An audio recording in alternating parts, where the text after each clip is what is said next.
Hello, I'm doing a movie review, and the movie I want to review is the 1985 horror comedy classic, The Return of the Living Dead.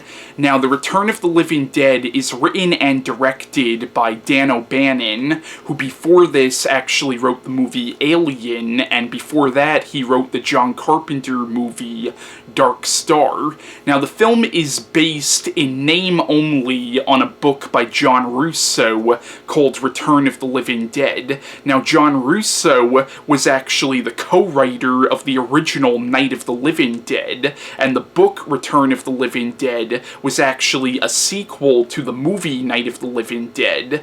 Now, around the same time that he wrote this book, George Romero made the movie Dawn of the Dead, which is considered to be the official sequel to Night of the Living Dead, but John Russo's book really ignored the continuity of Dawn of the Dead, and it was just a sequel to Night of the Living Dead. Now, once again, this movie is based in name only on the book. The movie really has a completely different plot line than the book. Now, originally, this movie was going to be a direct adaptation of the book, and this movie was actually going to be directed by Tobe Hooper, but then Tobe Hooper dropped out of the project to direct the movie Life Force, so the directing job went to Dan O Bannon. Now, even though Dawn of the Dead and Day of the Dead are considered to be the official sequels to Night of the Living Dead, this movie, in a strange way, can almost be considered a semi-sequel to Night of the Living Dead.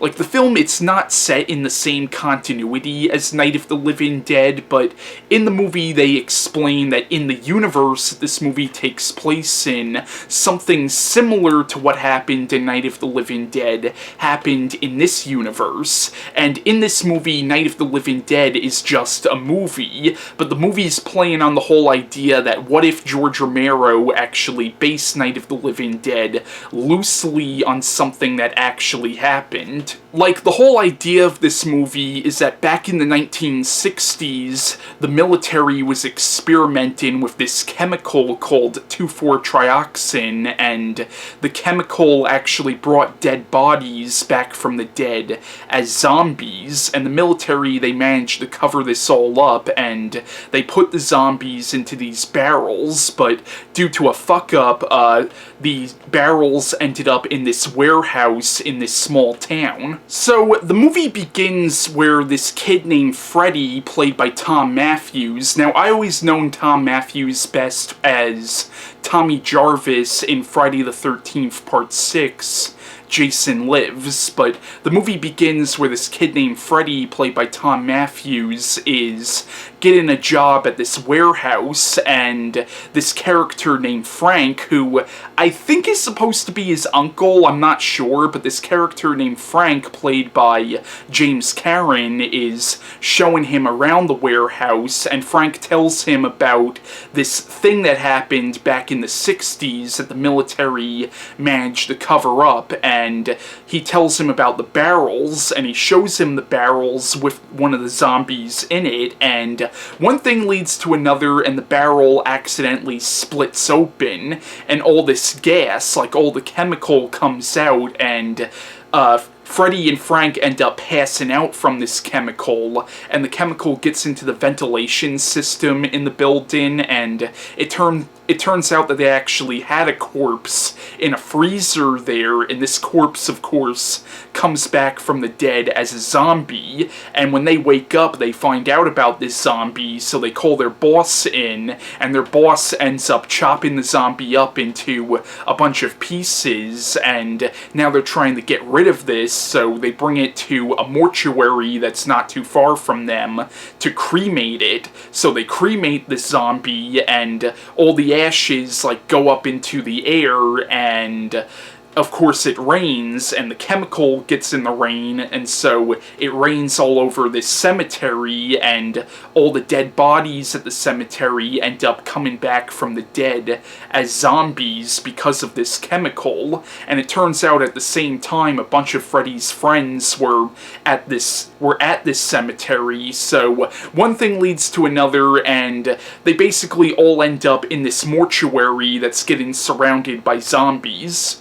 And that's the basic plot line of Return of the Living Dead. Now, Return of the Living Dead is a very, very entertaining movie, and if you haven't seen this movie, I highly, highly recommend it.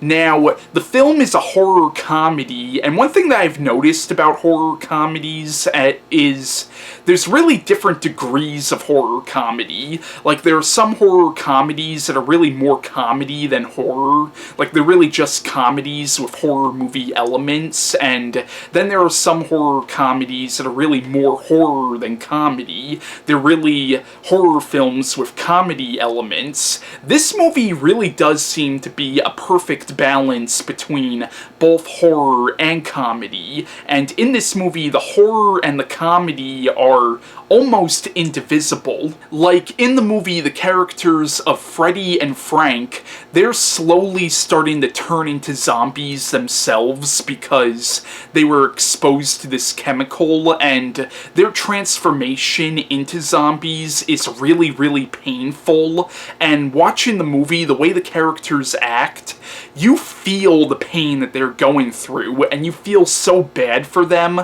but at the same time, you really can't help but to also laugh at them as well, because of how they're acting, and it's not unbelievable either. Like, the way these characters are, you could believe that they'll be acting like this if this was happening to them. Like, they're very goofy characters, so you do feel bad for them that this is happening to them, but at the same time, it's also really funny as well. Like, it's both horrifying to look at, but also really darkly funny as well. And once again, in this movie, the horror and the comedy mixes together so well. Now, even though it is a very funny movie, there's some really creepy parts of this movie. Like, in the warehouse, they had this, like, split dog that they were using for veterinarian schools, and it's a dead dog that's split in half, and because of the chemical, the dog comes to life as well. So you see a dog that's split in half and is still moving around, and it's really, really freaking creepy. You also had, like, these dead butterflies that start moving around as well.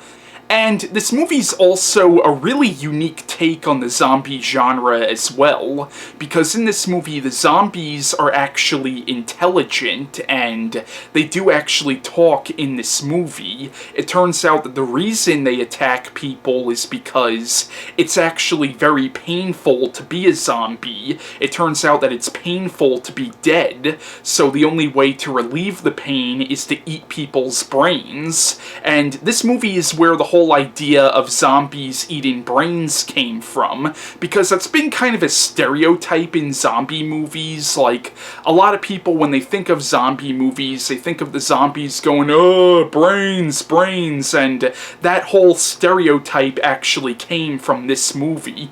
And the movie's also a really clever parody on some of the cliches of zombie movies as well. For example, the zombies in this movie actually don't get killed from destroying their brains, but the characters in the beginning of the movie think that because they've all seen the movie Night of the Living Dead. So in the beginning of the movie, there's this really funny scene where when their boss gets there, they try to kill the zombie with a pickaxe, and they shove the pickaxe right into the zombie's head, and the zombie's still moving around, and their boss is like, I thought you said if you destroyed the brain, you'll kill them, and the character of Frank is like, it worked in the movie! And then you have the character of Freddy going, you mean the movie lied?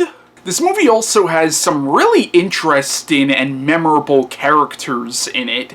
Like, everybody remembers Linnea Quigley's character in the movie Trash for some obvious reasons, and honestly though, my favorite character in this movie is actually a character named Spider, who, you'll have to forgive me, I don't know the actor's name off the top of my head, but the actor who plays Spider, he was also in Friday the 13th Part 5, A New Beginning, and he was also in Leprechaun 4 in Space. Like, the thing I liked about Spider was he comes off as kind of a punk, but he actually starts to come off as a very intelligent character, and he's a really likable character as well. Now, even though this is a very funny movie, the movie does actually have a pretty depressing ending. Like, the ending of this movie, it's depressing, but it's also a real, like, what the fuck ending. And I remember when I first saw this movie, I did not see the ending coming at all.